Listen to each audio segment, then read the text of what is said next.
everyone, Trista here from Greenfire CrossFit. We're excited to host our first Hyrox simulation here at the White Township Arena. So first thing we want to talk about is our setup positions. We're going to have stuff on the turf.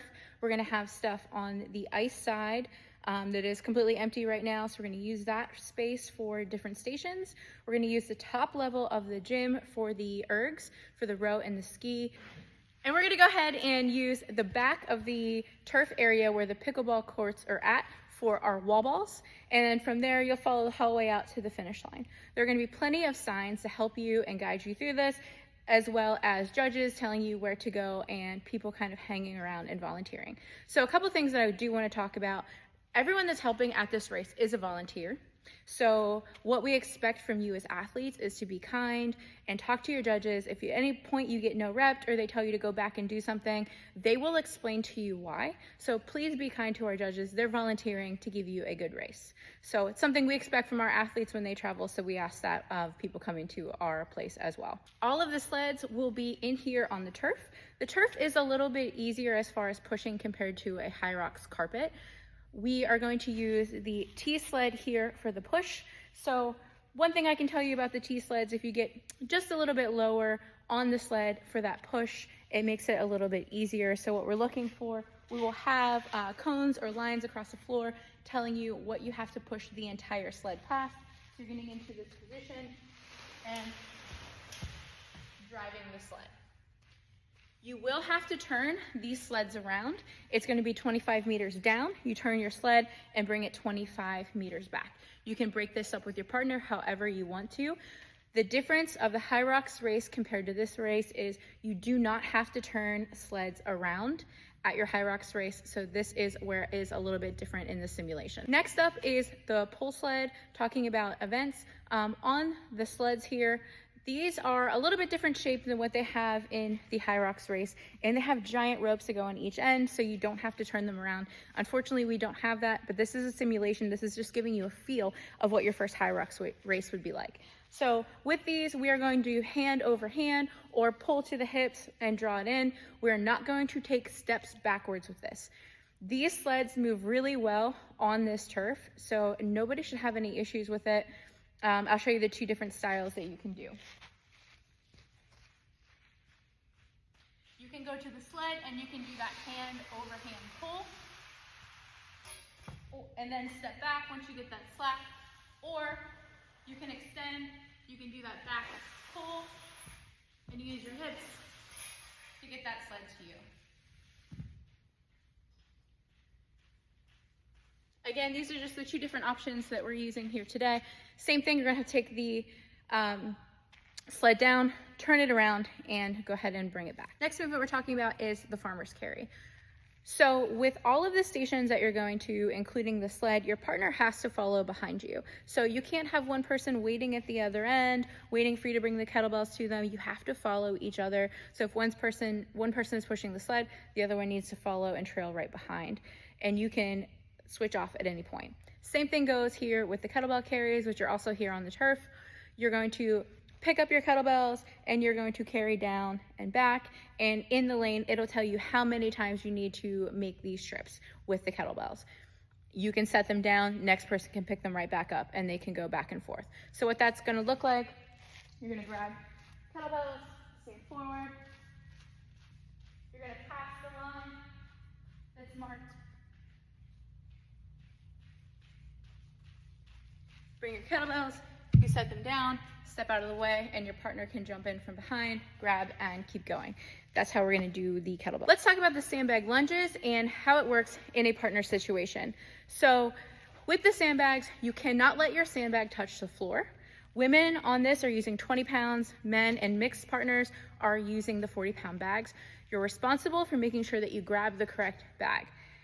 Make sure you look at the bag, has the notation of the 40s. We'll have a 40 pile, we'll have a 20 pile, so make sure you pick the right bag for your event.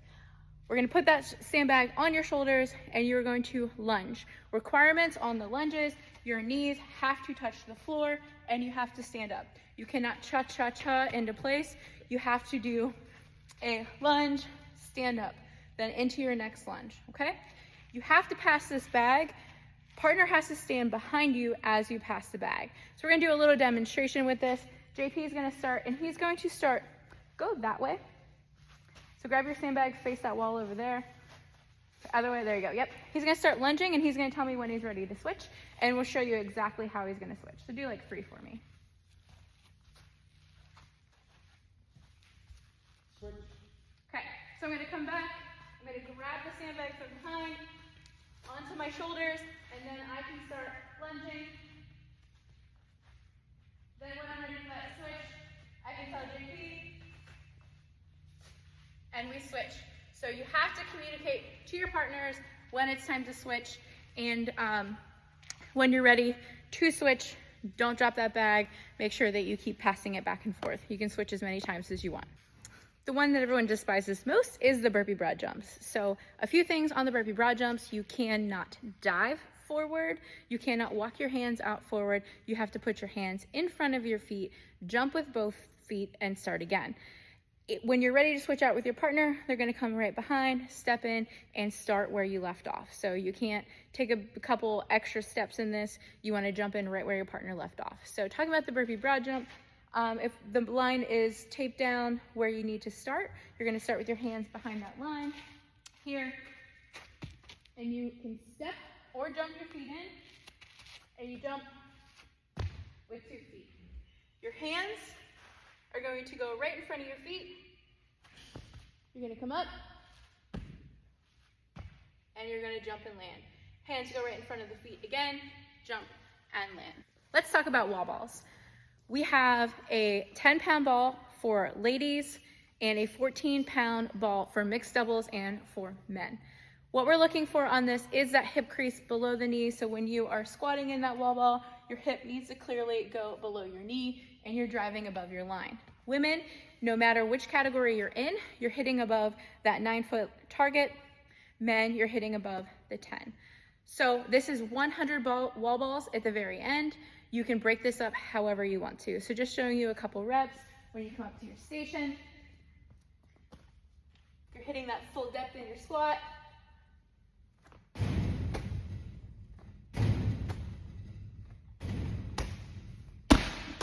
That's what we're looking for on the wall ball. If at any point you get no reps, your judge will let you know why. So make sure you ask questions if that does happen. More than likely, it's just not hitting that depth. So something to practice before the race.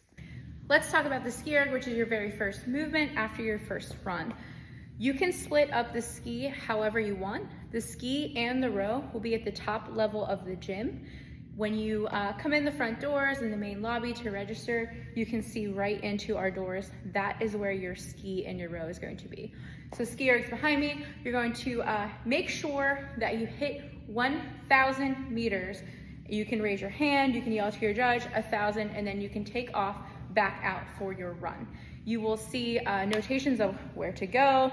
You are gonna come in and out of these doors right here, these glass doors, telling you where to go. There's an in space for your run, and there's an out space for your run, which will be clearly marked. We'll show you those two in videos to come. But just so you're aware, there is going to be an out hallway outside to your run, and there's going to be an in hallway. So you're never crossing people, and there's no less chance for people to get hit. So make sure on the ski erg, you're pulling and pulling. You can switch as much as you want, and you have to keep your hands on those handles until it actually hits 1,000. So you can't row to 980 and then stop and take it off and let the rollover happen. You have to keep rowing or skiing and rowing until it hits that 1,000. Raise your hand, let your judge know, and take off.